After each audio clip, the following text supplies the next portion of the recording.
Are you as good as you think you are? Are you as good at grammar as you think you are? Better than average? Are you better than average at being able to read people's emotions? Is your organization better than the average or better than most when it comes to customer service? Or is your product better than your competitors? The fact is that we're not as good at self-assessment as we think we are. And the math exposes the lies.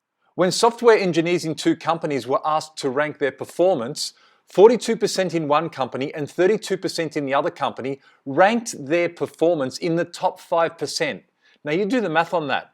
32% in one company, 42 in another. They both thought they were in the top 5% of all software engineers. In another study, 88% of American drivers think they are above average when it comes to driving skills. 88% of people think they're better than more than half the people. Math doesn't work. On average, people, and I think organizations, rank themselves better than they really are. What's really interesting is those with the least ability tend to rate themselves higher than the ones who don't have the ability. We have these huge pockets of incompetence. In 1999, two psychologists, Dunning and Kruger, published a study that looked at how well we know ourselves in terms of how we rank ourselves. They found that the less knowledge and ability you have, the more prone you are to mistakes. Well, we know that. But secondly, they found that the more mistakes you make because of that poor knowledge, the less ability you've got to correct those poor actions. So, firstly, when you have little experience and ability, you make mistakes and you don't know how to correct those mistakes. Pretty obvious, you'd think. That means that poor performers lack the very skills they need to correct their poor performance. But once you learn something and you grasp a little bit of initial knowledge, then you look back and you go like, oh God, that was really crappy. And how often do we do that? You learn something, you think you're awesome at it, and then you learn a little bit more and you think, oh gee, I wasn't really that good at that. Oh, I actually was pretty crappy. You can look back and self-judge a lot better than when you're in that moment. That's why you tend to have less confidence as you accumulate knowledge. The more knowledge you accumulate, the less you feel you know, because the more you know you don't know. Part of the knowledge and part of the wisdom is knowing how much there is to know, whereas when you're learning something, you don't know how much there is to know, so your confidence is sky high. Now, experts, when you go all the way along the line, experts are the ones who also have problems because they look back and they think that everyone else has got the same knowledge that they have.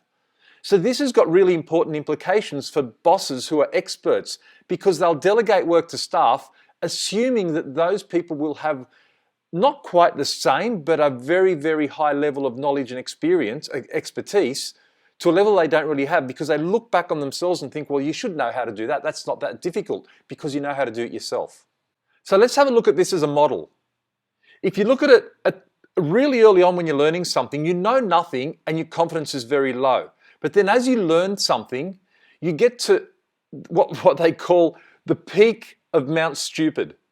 You know just a little bit of information, just enough to be dangerous, and you think you know it all. Now, the important thing here is that at this level, you are at 100% confidence. You think you know everything. And that is the most confident you will ever be in a new role. So at this level, you're like, I've got it, I've got this. What is there to worry about? The second level, you then start to go very quickly downhill, because as you start to get into the role, you go, hang on a second, this is tricky. This is harder than I thought. What's going on here? And all of a sudden, your confidence takes a real battering because you start getting things wrong and you start realizing that there are lots of things here you don't know about. Then as you progress in your experience, you get to what they call the valley of despair, which is where you go like, I'll never get this. I'm hopeless at it. So your confidence has taken a knock. You've got your experience, but you're just like, no, I'm not going to see any way out of this. And then from this, there's what they call the steps to enlightenment. This is as your confidence slowly starts to increase. So you've got the knowledge and you start to get more confident. Now, this is the important thing. There are two ways to get out of this self-delusion, which is at the very, very peak. Number one is good feedback. You've got to have good feedback about how you're going, so it just knocks you down a peg. And as they say, just know enough to be dangerous. That saying comes out of somewhere for a reason. So good feedback is the first thing. And the second thing you need is education. You need training. As you get more and more information and more skilled in terms of training, the more you look at it and go like, wow, there's a lot here I don't know. And then comes the role of the boss or the mentor or someone else to grab you out of that valley of despair and just let you realize how much you do now know and take you back up that path.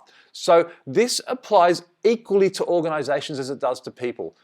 My mystery shopping business focuses fundamentally on that first point, accurate feedback. Regardless of how hard that feedback is to hear, you find out where you are, because so many organizations are out there thinking, oh, we give fantastic service, we're the best.